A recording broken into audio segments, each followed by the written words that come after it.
नमस्कार.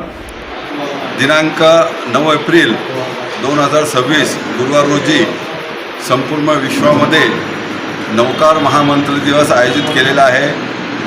आपण बघतो की सगळ्या विश्वामध्ये युद्धजन्य परिस्थिती आहे आणि कुठे न कुठे हा जो युद्धाचा जोर चालू आहे तो कमी पडावा आणि सगळ्या विश्वातल्या समाज बांधवांनी मिळून मिसळून राहावे, शांतता प्रस्थापित व्हावी.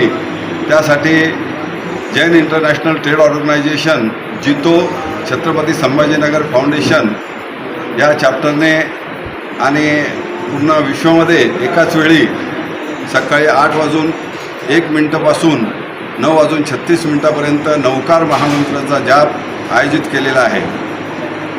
आपल्या छत्रपती संभाजीनगरमध्ये याचं आयोजन हिराकाका कासलीवाल प्रांगण नवाबपुरा येथे आयोजित केलेलं आहे.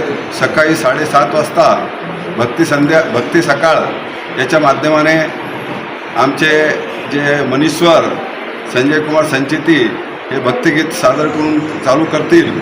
8:01 सगळ्या गुरु महाराजांचं आगमन होईल आणि त्यानंतर या कार्यक्रमाची सुरुवात होईल आणि सगळ्या गुरु महाराजांच्या मांगलिक झाल्यानंतर 9:40 या संपूर्ण कार्यक्रमाचं समाप्ती होईल.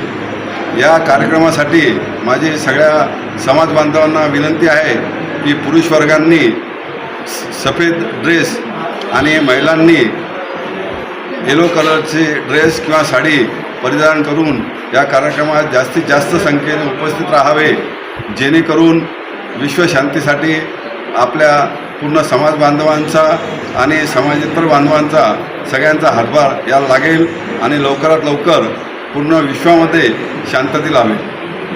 मी अनिल कुमार संचिती, जितो छत्रपती संभाजीनगर फाउंडेशन चेअरमन, आपल्याला सर्वांना परत विनंती करतो की सगळ्यांनी दिनांक 9 एप्रिल 2026 गुरुवार रोजी सकाळी 7:30 वाजता हिराकाका कासलीवाल प्रांगण येथे उपस्थित राहून मोठ्या संख्येने येऊन या कार्यक्रमाची शोभा वाढवावी. जय हिंद, जय जिनेंद्र, जय महावीर. आजच्या पत्रकार परिषदेला कोण कोण उपस्थित? आजच्या पत्रकार परिषदेला जितो छत्रपती संभाजीनगरचे वरिष्ठ पदाधिकारी पारसजी ओस्तवाल, डिंपलजी पगारिया, रवींद्रजी खिवसरा, मी स्वतः चेअरमन अनिल कुमार संचिती, आमचे सचिव आशिषजी सकलेचा, आमच्या लेडीज विंगच्या चेअरमन प्रियाजी मुठ्ठा, सोनलजी जैन व आमचे यूथ विंगचे चेअरमन नमितजी मुथियान, नौकार फाउंडेशनचे सगळे पदाधिकारी व सकल जैन समाज छत्रपती संभाजीनगरचे सगळे पदाधिकारी, आमच्या पूर्ण 3 विंगच्या टीमच्या पदाधिकारी या सगळ्या उपस्थित होत्या. ठीक.